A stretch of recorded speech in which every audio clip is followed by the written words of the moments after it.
Today we're talking about my number one strategy for kids who love to argue. These are kids who will get you into a conversation and you will look back and say, where the heck did the last 10 minutes of my life just go? Because these kids are good at taking us in circles.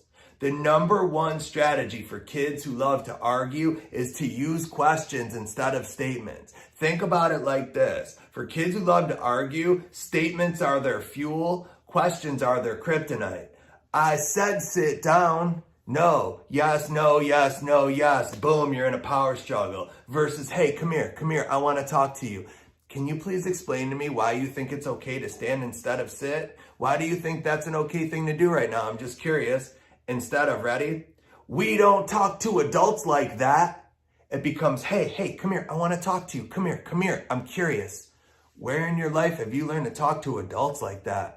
Notice how by using a question, I disarm the student. I take the argument away from them, and that's always the goal. The goal is to take the argument away from the kid. Pick one day of your life. From the minute you wake up in the morning until the minute you go to bed at night. For one full day, you're only allowed to use questions and see what happens. Mr. Mendler, what? What's the homework gonna be? I don't know. That's a good question. What do y'all think it should be? You think it should be 10 problems? 15 problems? Mr. Mendler, what? What's the consequence gonna be if I break that rule? Oh my gosh, that's such a good question, and I'm not sure. What's it gonna take to get you to stop calling people names? I mean, you and I both know the first 5 things I've tried this year haven't worked. Do you have any ideas for me? Notice how when I take my time to use a question, I put all the decision making back on the kid. And generally, kids who love to argue, oppositional kids, are lacking power and control in their life. Power and control is the root cause of their behavior. So being inappropriate, calling out, being disrespectful, talking back, arguing, that's not the problem. It's the symptom/solution to the problem.